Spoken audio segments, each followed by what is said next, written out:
Welcome to the Red and Bold Show. I am Marc Adams. I'm one of the hosts of this show, and I'm joined by my co-host, Anthony Robertson of 49ers Cutback. How's it going, Ant?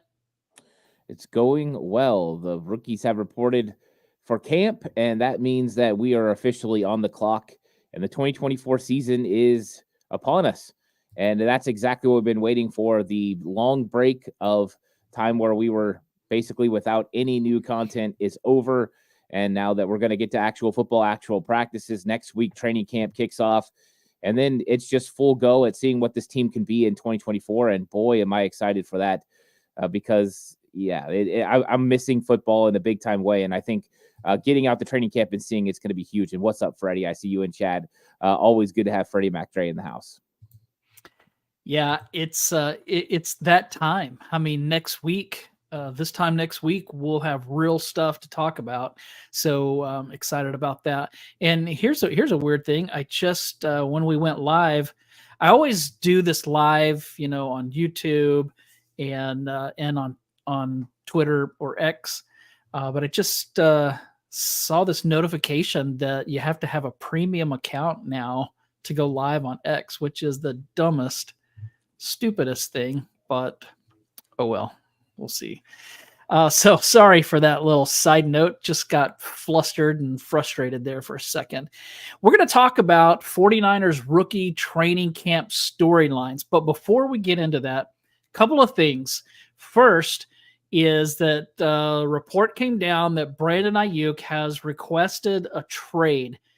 Are you concerned about this, or are we still, on those lines that, hey, it doesn't matter. They're not going to trade Brandon Aiyuk. He's going to play. If they don't come to an agreement, he's going to play on that fifth year. We'll see what happens in spring of 2025. But he's for sure playing for the 49ers this coming season. Where are you at on that? Yeah, I think the 49ers are somewhat playing hardball with Brandon Aiyuk, and I think that they see him at a certain category. They see him as a top 10 wide receiver, and the rankings came out from, the ESPN today that put him in, as far as executives, coaches, and scouts, as number 10 in the top 10. And that's what me and you have been talking about over the last several weeks, is that's what they want to pay him. $26 million will put him in that range, and I don't think they've been willing to budge. So I think Brandon Aiyuk, once again, this is another case where he's trying to create leverage. He's trying to create an opportunity for him to get that number where he wants it to be. But I don't think the 49ers are playing this game of chicken with Brandon Aiyuk. I think they're just letting this thing happen and knowing that when training camp comes, either number 11 is going to be out there or he's going to be facing $40,000 a day that he misses in fines. Now, he could also just hold in and avoid fines, but at some point he's going to have to come to the conclusion either that he's playing on the fifth-year option because he doesn't want to risk losing close to $1 million per game, or he's going to have to go to where the 49ers are at and meet them and agree to that contract. So at some point, something's going to get figured out, whether it's him playing for fifth-year option or if he's going to get an extension. But I don't think this move has put Brandon Aiyuk any closer to getting a deal, and I don't think the 49ers are really going to be wavered from what they've already decided as far as what they believe Brandon Ayuk's worth. And I think they're at the point now where they can't really give in. Yeah, and it's strange, and I don't know if this is a popular opinion or not, but I'm going to say it anyway. I love Brandon Aiyuk. I think that he's a huge part of the 49ers offense. I saw a thing today that said that 80-something% of his catches last year went for touchdowns or first downs. So he's big time. But if they're thinking about paying him $30 million a year, man, I don't think that he's worth that. Where are you at on that? I wouldn't pay him $30 million a year. And I know that, when you look at Justin Jefferson and you look at some of the other guys, that's where the money's headed. But I think the 49ers know that's not what they can do and then be able to sustain success with the players that are on offense, the players that are on defense, that they're going to need to keep this from being a rebuilding project down the road. They know they've got other money that's going to be allocated. So it may not appear like a lot of money to some, but $4 million a year is pretty impactful. That could be 3 role players. That could be a guy, that's on a second year contract or whatever you're having to do. So to me, this is one of those things where it could be hugely impactful. You want Brandon Aiyuk on the team. I don't think anyone's wavered from that. We all love Aiyuk. We love the things that he does in this offense and what he adds. And really, there's not another player on the team right now that adds those type of skills on the outside. So to me, I mean, they need Aiyuk, but Aiyuk is under contract for his 5th year. He's not a free agent. And so $14.1 million is what the 49ers are willing to pay him this year unless he agrees to their terms. And they hold leverage right now, and they're going to use that leverage. At some point, could Aiyuk just hold out? He could. But at what point does he just have to succumb to the belief that, you know what, the 49ers, they're just not budging on this, and I'm just going to have to play it out and see what happens. Well, speaking of expensive receivers, there was a guy today. What did you say his name is? Pretty Ricky? Pretty Ricky, yeah. Pretty Ricky. Let me see if I could find this. He posted this today that, let's see, here it is. The Raiders are a team interested in trading for Brandon Aiyuk. Aiyuk knows Antonio Pierce from ASU. Here's the fun part. The Raiders would send Davante Adams to the Niners in any trade. Davante has no real money on his deal after this season. All right, so here's the question. Would you take Davante Adams over Brandon Aiyuk? That's the first part of the question. Number 2, do you think there's any way this happens? Well, the first part of this is I've wanted Davante Adams on the 49ers since the draft. I've been very much a Davante Adams guy. So I got to admit that there's a little bit of bias when I talk about Davante Adams because I just always thought he was going to be that dude, and he's proven to be that dude. He's a legit number 1 wide receiver in this league. He's a top 5 wide receiver. So when you're talking about production, winning one-on-ones, the defenses go in preparing to stop Davante Adams, whatever team he's on. So he's never played with a cast of characters like the 49ers have. So that would make it really interesting with him within this 49ers offense.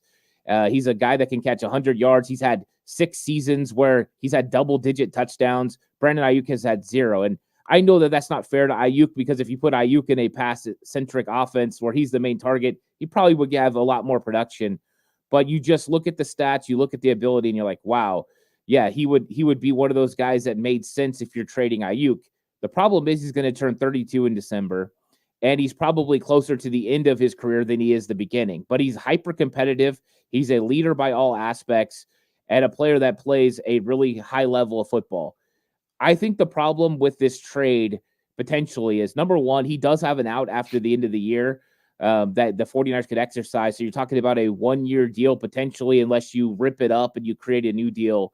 So you're kind of in the same situation. Aiyuk for 1 year, Davante Adams for 1 year. And what's the kicker? Because I don't think the Raiders make a straight across trade 1-for-1. They're going to want something back. What is that? Is that a 4th? Is that a 5th? And are you willing to do that? The money is pretty close this season, except the Raiders have to eat money. That's why I think a draft pick has to go back. So it would be probably a 1-year rental for Davante Adams. I think it's an upgrade as far as player, but you lose as far as age and you lose as far as longevity of getting an Aiyuk contract done and him being in San Francisco. So it's an interesting proposition. I also wonder if Davante Adams will block as well as Brandon Aiyuk because I haven't really seen him asked to do that a whole lot, and that's a huge aspect to what the 49ers want from a wide receiver. Yeah, that would be really interesting. I mean, Davante Adams is legit.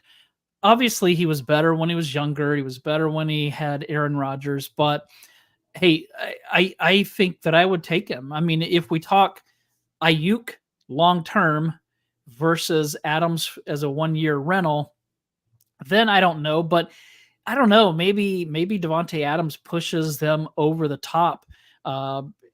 He definitely would back in February in the Super Bowl. He would have been probably the difference.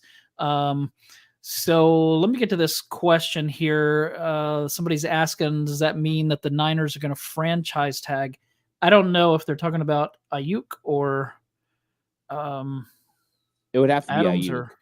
Yeah, I would, after the season, the 49ers would definitely franchise tag Brandon Aiyuk and then go ahead and trade him off the franchise tag because, number 1, it means if a team wants to come and sign him, depending on what designation you make that franchise tag, they're going to have to pay you in draft picks and also pay Brandon Aiyuk, and you get firm compensation, but you can also trade players that are on that. Look at Brian Burns last season, who was on franchise tag when he was traded. It just gives you the ability to have the rights to him.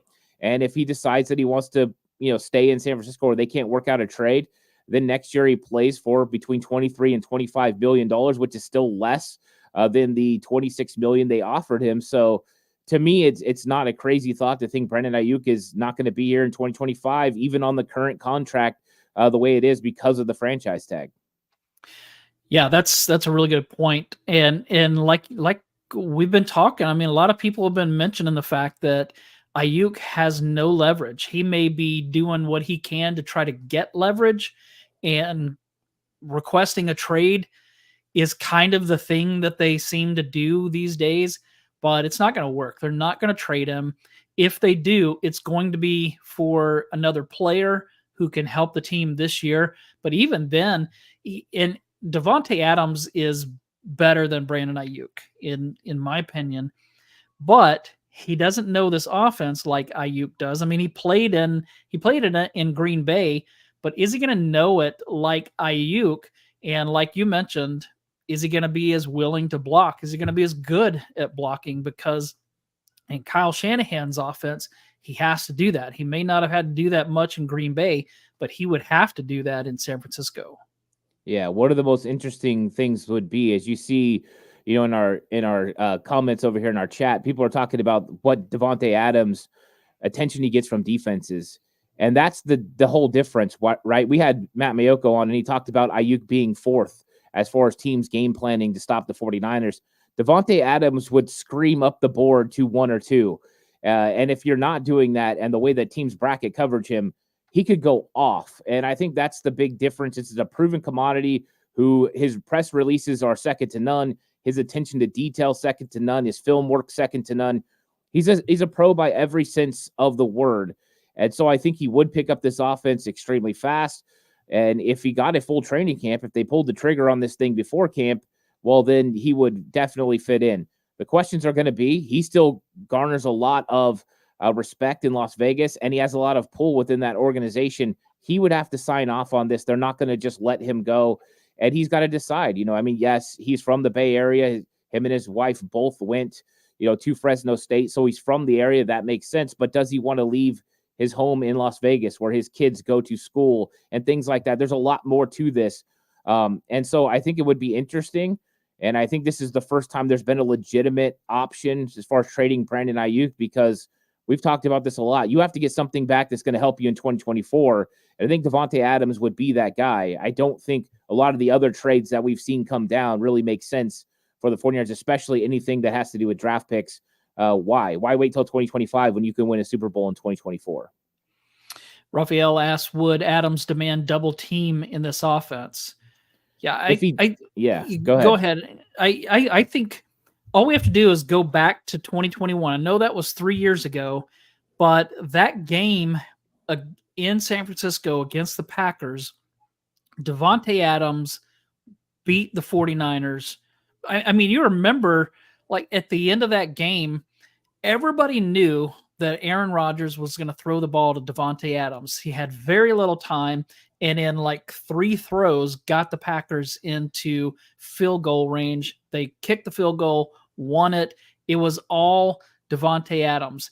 That guy, I think, would still demand double teams. 100%. I mean, just watching the receiver show, he talked about the fact Jimmy Garoppolo had to get used to just the looks as far as coverage that he was going to see, because there's nothing he's ever seen, because you just have to play him different. Wink Martindale called him the best wide receiver in the league. And so these are guys who have to play him a certain way. And if you're not allowed to do that, well, that means Davante Adams goes off. If you do that, that means guys like Debo and Christian McCaffrey and George Kittle get looks that are even more appealing for them. So in that case, I mean, it's a different level of player.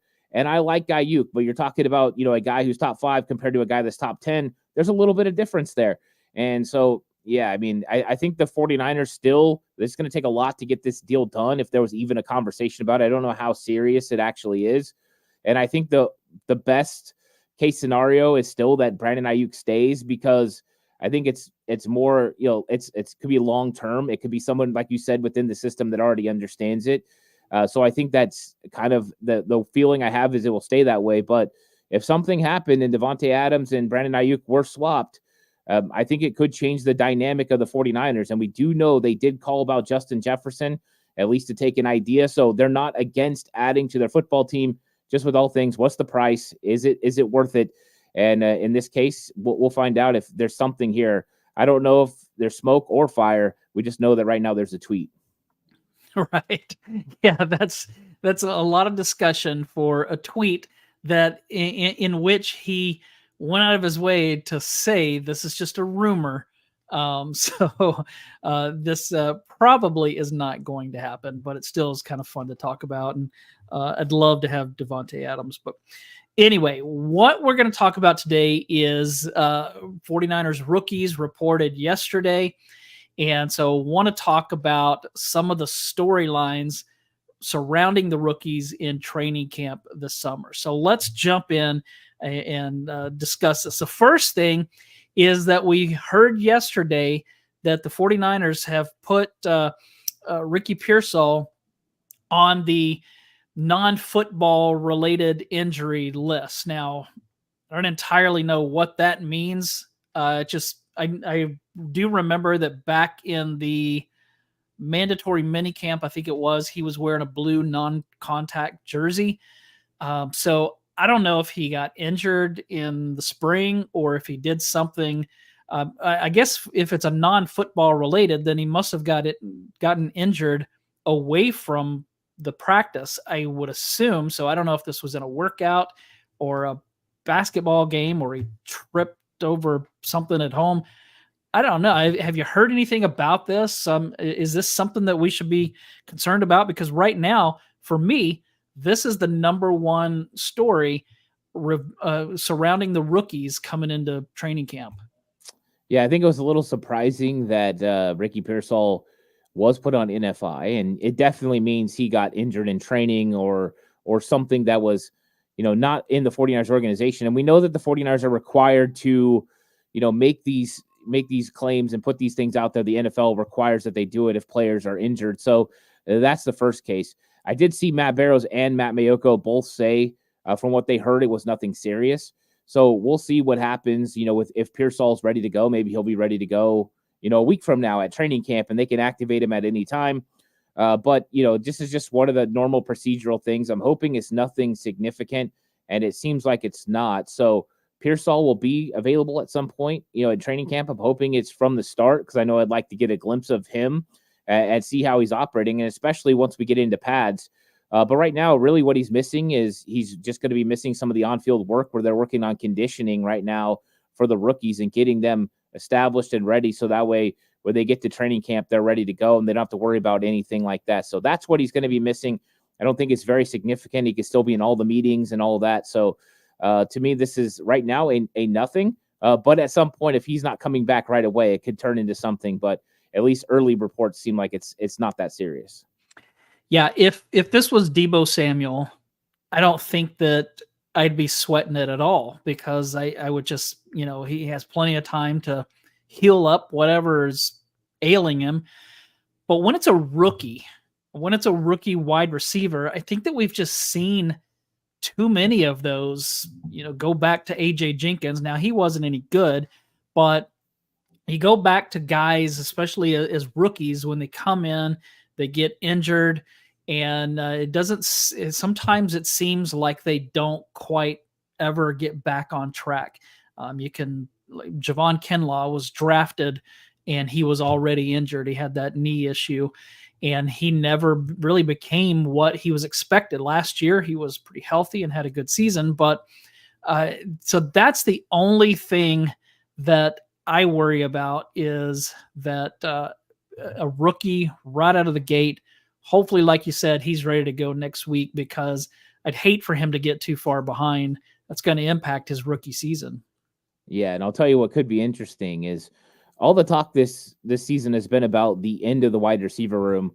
Well, can you imagine this? Brandon Aiyuk is holding out, and Ricky Pearsall is not available for practice, and day one of training camp, Danny Gray is taking first team reps at X receiver. It's not far fetched at this point. And so that's going to be a little bit interesting. And, I mean, it does give opportunities. I know people are saying that, and it does. It gives opportunities to other players to be able to step in and seize the day and maybe go out there and prove that they're capable of making this 49ers 53-man roster. But I don't want other guys getting the reps as much as I want to see those guys get better. I want Ricky Pearsall getting reps, and I want Brandon Aiyuk getting reps because I want them to be ready to go when the season starts, because those are the guys that are going to contribute to the 49ers in 2024. And so even though it is good for those other guys to get reps, the likelihood is if he's not ready to go by training camp starting, the 49ers are going to bring in another receiver to get some reps, at least until he comes back. So it's interesting, but yeah, I'd rather have our guys out there. But I will be watching, and if Danny Gray's out there, maybe we'll get a better look at where he's at, and we can get a clearer picture on if he's actually going to be able to compete to make this team. So the next storyline is Jacob Cowing's role. It's going to be interesting to watch and see how they use him. When we had Matt Mayoko a couple of weeks ago, he talked about how he kind of sees Jacob Cowing in that Danny Gray role that Gray never took advantage of. And so is he going to be that speedster that gets a handful of catches in the season? Might he have a bigger role? Maybe the Pearsall injury opens up a door for Cowing.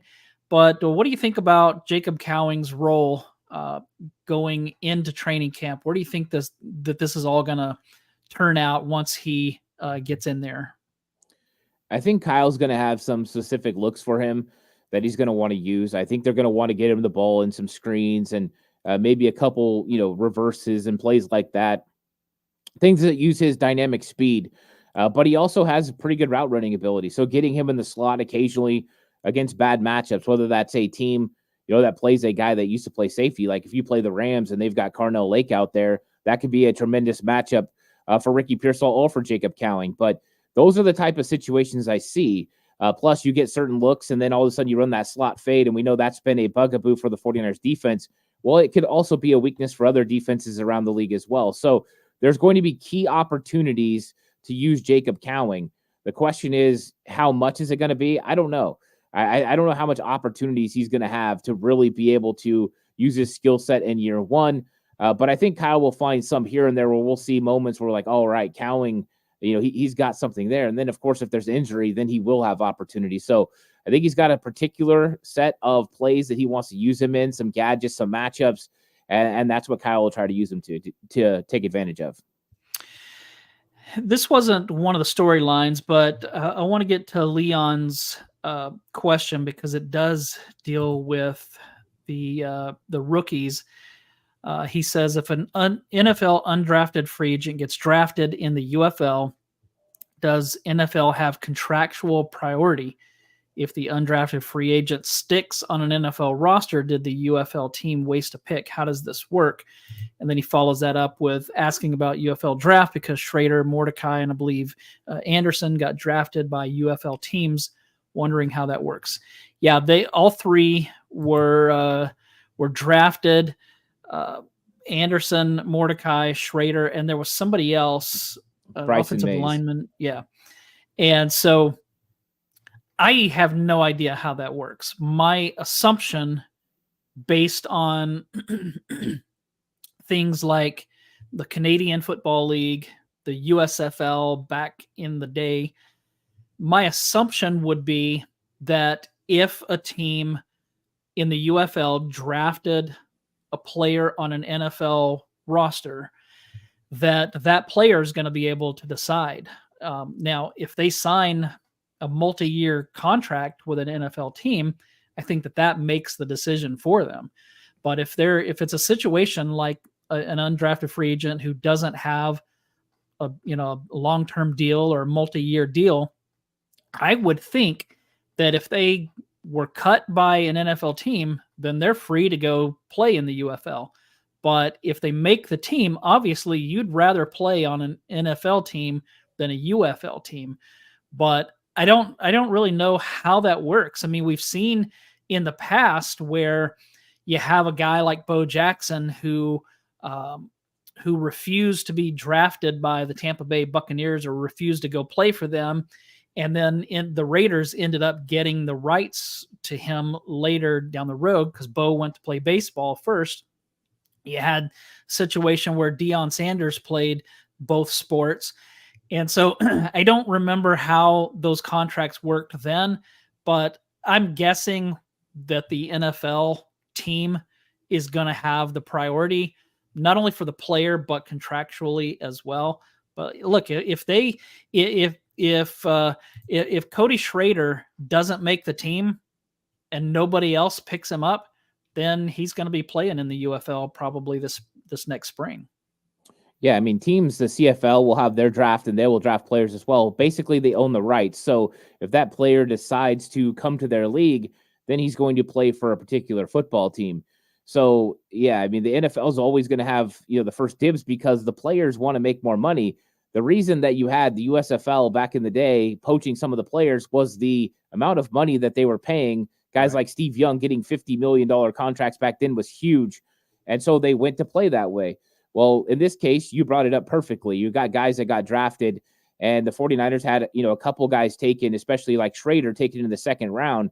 That means he's got a priority within the, the UFL. But the problem is, more than likely, he's going to end up on a practice squad. And if he's on the practice squad, he'll probably get a futures deal. And teams don't want to lose those players, and they make more money playing on a NFL practice squad than they do playing for the UFL right now. Yeah. So I just don't think, it's nothing to worry about. I thought what was interesting was kind of the positions that they were taking. You had Tanner Mordecai going in the 9th round of the UFL draft. You had Cody Schrader going in the 2nd, Evan Anderson going in the 3rd. So you had some value to these players. And I don't think the UFL is wasting picks. So I think that they believe there's an opportunity for these guys to fall to the UFL. So I think that's why they're drafting them. So it's interesting when you're talking about undrafted free agents and where they could potentially land. And then some of the conversation that's been going on, around the 49ers about guys like Evan Anderson or Schrader and Tanner Mordecai, even, that they're really not only going to make the 49ers, but they're going to make an impact. I think it's interesting to see how the UFL valued them. Yeah. And I mean, all we have to do is go back a handful of months. I remember you making the statement about Cody Schrader that he's only a couple of injuries away from playing on the field for the 49ers in a real game. So we know that running back position's brutal. Evan Anderson, he could make the team. Cody Schrader could make the team. So I don't think that it's too far-fetched to assume that those guys, while they're probably happy to be drafted by the UFL, their focus is going to be making an NFL team and then using the UFL as a backup. That would be my thinking there. I agree with you 100%.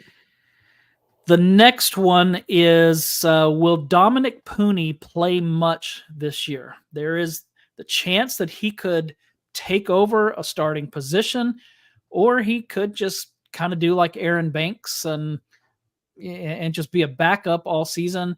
What do you think about that? What do you think is going to happen with Dominick Puni? Well, I think he's more ready to go right now than Aaron Banks was in his rookie year, because Banks' real struggles had to do with lateral quickness, and we know he changed his body going from year 1 to year 2, and I think that really served him well. I think with Dominick Puni, you're not seeing those same sort of issues. His lateral quickness is not in question.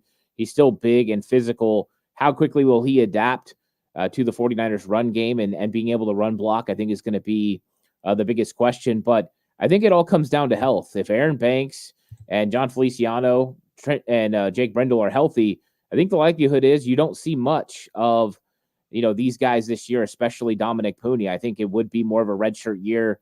I think at some point they're going to get him taking left guard reps as he'll start the season battling Spencer Burford, and they'll see what happens there. But I think at some point he'll get left guard reps just in case Aaron Banks goes down, because the cool thing about John Feliciano last year was he could handle all 3 roles on the interior offensive line. He could play right, left guard, or he could play center. With Spencer Burford, he's more of a right guard. I mean, that's basically what they've made him his entire career. And so you would have to potentially flip Feliciano to left guard. I guess you could do that in the starting lineup, but I think getting Puni some extra reps could be interesting, but I think he's going to be 4 on the depth chart when it comes to offensive guard, behind Feliciano, behind Aaron Banks, and behind Spencer Burford. Yeah, I would agree with that. Next storyline. These are for the rookies. What role will Isaac Guerendo play this season? There's talk that he could end up being the kick returner. He could be a backup running back. Maybe he doesn't even make the team right out of the gate. Maybe he ends up on the practice squad. But I would think being taken as high as he was taken, they probably aren't going to want to risk putting him on the practice squad. So what role do you think that he might play? Well, I think he's another guy that could, potentially find an avenue to get on, more carries and things by what happens with injuries. Elijah Mitchell gets hurt, pretty much every single year. And I think that that's going to be the key. If Elijah Mitchell stays healthy with Jordan Mason, Elijah Mitchell, and Christian McCaffrey, there's no real opportunity for carries in the football game for Isaac Guerendo his rookie season. So carving out a opportunity in special teams could be his best way to be active on game day. I think there's a likelihood that we won't see much from Guerendo this year at all, that it actually might be a redshirt season and just in case of injury type situation, because they know that, probably Elijah Mitchell is going to be gone next year. And then Isaac Guerendo can step in and be that big physical, fast running back they're looking for that has, the explosiveness to play behind McCaffrey. So to me, I don't think Guerendo is going to make much of an impact this year unless it's on special teams. And I hope that's the case because I don't want any injuries. But I also don't think he's at risk of not making this football team either. I think he's going to make this football team. 49ers have a lot of strength there. I don't know. I think Cody Schrader is going to look really good. But I just don't think it's going to be enough to, go ahead and beat out a guy that has 4.3 speed and they're really, really high on. So to me, I think it's going to stay status quo at the running back position. Is there a chance that Cody Schrader could outplay Guerendo? Yeah, I think 100%. If you look at Cody Schrader's ability to read holes and then just explode through gaps, he's got a better feel than Isaac Guerendo does for running the football. It's the other intangibles, the explosiveness, the whole shot ability that Guerendo has. That's why I think redshirt makes a lot of sense for him. If you needed someone to produce in year one, you probably would say Cody Schrader has a better chance to produce in year one. If you're talking about the longevity of a rookie contract, I would think Isaac Guerendo, as long as he can pick up the one cut and read, feeling that how comfortable it is in gaps, he'll have the better shot. Guerendo does remind me of Elijah Mitchell as far as when he was coming in. The difference was Mitchell figured it out real quick. Trey Sermon could never figure it out, but Elijah Mitchell figured it out real quick and got downhill very fast. And if Guerendo can do that, then potentially he could start changing some people's minds and getting some real attention. The next storyline, how does Tatum Bethune, the linebacker, make the 53-man roster? Well, I think it starts out, number one, with the injury to Dre Greenlaw, leaving an opportunity for him to be on the roster early on in the season. I think that you've got the potential there with him being on, the IR or the NFI or whatever he ends up being on. A PUP list, I think it is. I get mixed up on all the different ones, but the PUP. Yeah. Then what happens is you have that roster spot. Devondre Campbell, D. Winters are likely going to be on the team. Then you got questions, Demetrius Flanagan-Fowles, Jalen Graham. Well, if Tatum Bethune is showing some real signs of being a guy that they like, and he's doing well on special teams, that's his avenue to make the team, is special teams. He's got to show that he can do something there, and then he can kind of hang around this roster. And I think that's what the 49ers are hoping he's going to do. And I hope he does, because I see a lot of ability with Tatum Bethune. I watched him play a lot in college, and so I'm hoping he can find that avenue. At some point, Dre comes back, and the 49ers have to make a decision on what they do with the linebackers. But I would love Bethune, Jalen Graham, and D. Winters to put a lot of pressure on the 49ers to keep all three young players, because having a new wave of young linebackers, I think, is important and could save the 49ers money eventually, with not having to bring back guys like Demetrius Flanagan-Fowles. When you have young players that can step in, not having to sign Devondre Campbell to a second contract, and then all of a sudden you can pay all those resources to Dre Greenlaw, to Fred Warner, and have a lot of young players around that do some things. So I think that's an avenue for Bethune to make the team. Yeah, and don't feel bad about getting confused over those. When I do the on Saturdays during the season, I always have to write whenever the 49ers release their roster updates, like so they promote somebody from the practice squad. They'll usually promote a couple of players. And a lot of times there's a player that's been on PUP or been on NFI or whatever, and I always have to look those up and write out what the PUP list means. And so even though I do that all the time, I still I'm like you. I get them confused and have to look those up. Here's the last one. Will any undrafted free agent make the 53-man roster? I don't think so. And I know a lot of people are pushing for Evan Anderson to make this team. And I think that there's always a chance, right? I think that it really comes down to, can he impress more than Kalia Davis? Can he impress more than Kevin Givens? He only probably has to beat one of them out in particular. But to me, I just think it's really tough. You got Schrader's dealing with Garindo ahead of him, and Garindo was a 4th-round pick. You're dealing with some of the other guys, the offensive linemen. There's a lot of young guys. Jared Kingston's ahead of Mays. Mays has got Nugent as well, and Nugent is an undrafted free agent. He's got so many guys ahead of him. This roster is just so stacked. I don't see very many opportunities for these undrafted free agents. I think the one that's probably got the best shot is Evan Anderson, and even then, I don't honestly think it's going to happen. I think the 49ers, this is one of those years they don't have any of them make the team. The roster's too good, and they've continued to add depth in the draft. They continue to add depth in free agency. They've got veterans at key positions. They're a win-now football team. So would I love for Evan Anderson to show up, impress, beat out Kalia Davis, beat out Kevin Givens, and be that guy? Absolutely. Do I think it's likely? No. Of the players who will likely end up on the practice squad, which are most likely to be plucked by another team? I think a guy like Evan Anderson could be plucked. I think that people will see him and see potential there for them to go ahead and grab him. I think someone like Drake Nugent, depending on how he plays during preseason, I think there could be some opportunities there. So yeah, I mean, and then we don't know what's going to happen with tight end. I think if you cut, one of those guys, Braden Willis or Cameron Latu, there's probably a team around the league that picks them up and takes a shot, because tight end depth around the league is not great. So I think there's a likelihood 2 or 3 guys the 49ers try to get, through waivers and onto their practice squad end up getting picked up. It's just, when you're looking at a team with embarrassment of riches, you're going to go ahead and pluck their team and see if it works out. The thing is, it mostly didn't. You look at last year, Quantrez Knight, he went to the Arizona Cardinals. It worked out for him, but it didn't work out for Ilm Manning. So it's kind of a hit and miss when you're taking players, because if you claim them, they have to go on your 53-man roster initially. So I think it does happen, but if they don't make the 49ers 53, well, that's just kind of how it goes. I agree with you on Evan Anderson. Josh said Drake Nugent. I definitely think that would be a possibility. I also think that Cody Schrader is one that we could. I mean, he led the SEC in rushing. That is a big thing, and it's not something to be overlooked. I still am surprised that he didn't get drafted, but I think that there are some good players that went undrafted that could potentially make the team or get plucked. I tend to agree with you. I don't think that any of these guys are going to make the team, but they may get picked up by another team. So Roberto said Niners roster is hard to make because the team is Super Bowl quality. So yeah, that's the problem for that. Like Rob's comment here, red and bold until I'm dead and cold. Hey, so we appreciate that. Anything else before we take off here, Ant?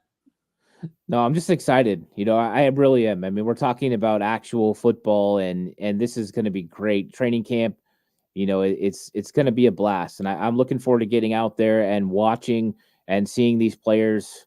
And I just can't wait, because we've got a real opportunity as a 49ers football team to win a Super Bowl. And I know I said we because I feel like I'm a part of it right now. It's so cool. But yeah, there's going to be cool storylines, all the rookies, how they're going to react, how the new players are going to respond.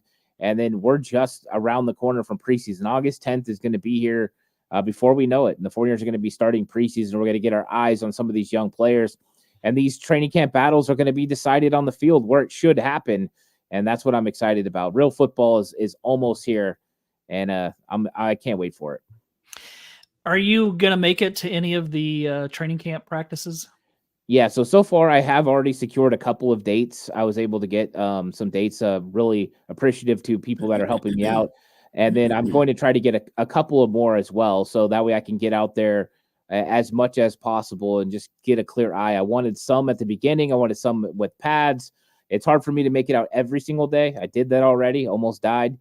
So I think that I'll get out there as much as I can. But yeah, I'm gonna get an eye on these guys. So it'll be fun because I'll be able to bring my actual real insight of what I'm seeing, to the show, so we can talk about it, because it's one thing to hear about it sometimes, and it's another thing to actually see it with your eyes.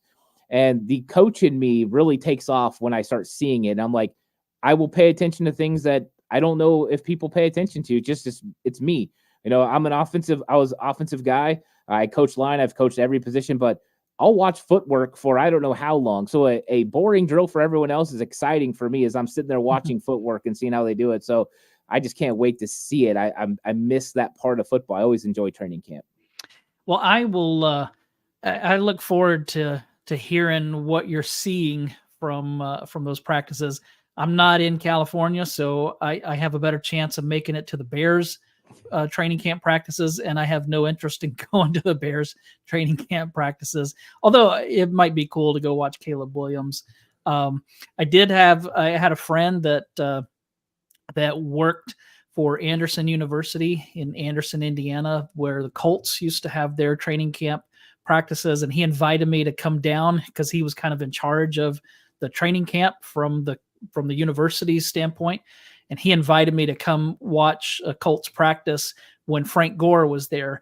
And I almost did it, but wasn't able to work it out with my schedule. But I told him, hey, tell Frank that I miss him. And he said, okay.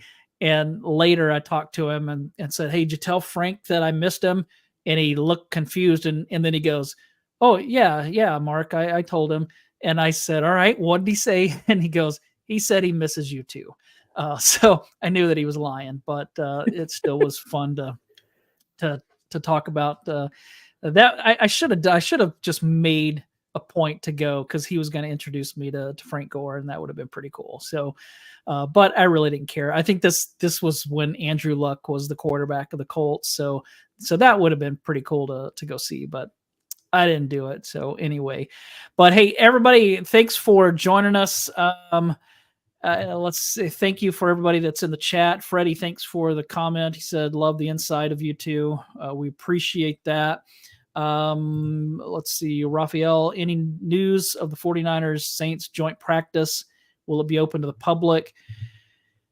I know that the dates were released, but I don't know. Is that one open to are those open to the public? I have no idea. I know that, a couple years ago, the Chargers had it open to the public. I know last year it was very difficult for media members at the Raiders. Even it was like a stressful experience. So I haven't heard if they're going to have it open at UC Irvine. That's where the Saints hold their training camp. So I don't know for sure. I'm sure that'll get announced probably pretty soon. Like you said, the dates just got released. I think it would be pretty cool if they opened it to the public, so that way some of the the content creators can get down there as well, because that's when you get some good film on it. You get the reporters down there as well, and we'll get to hear their reports. But I think that would be cool if they did that. I just don't know if they will.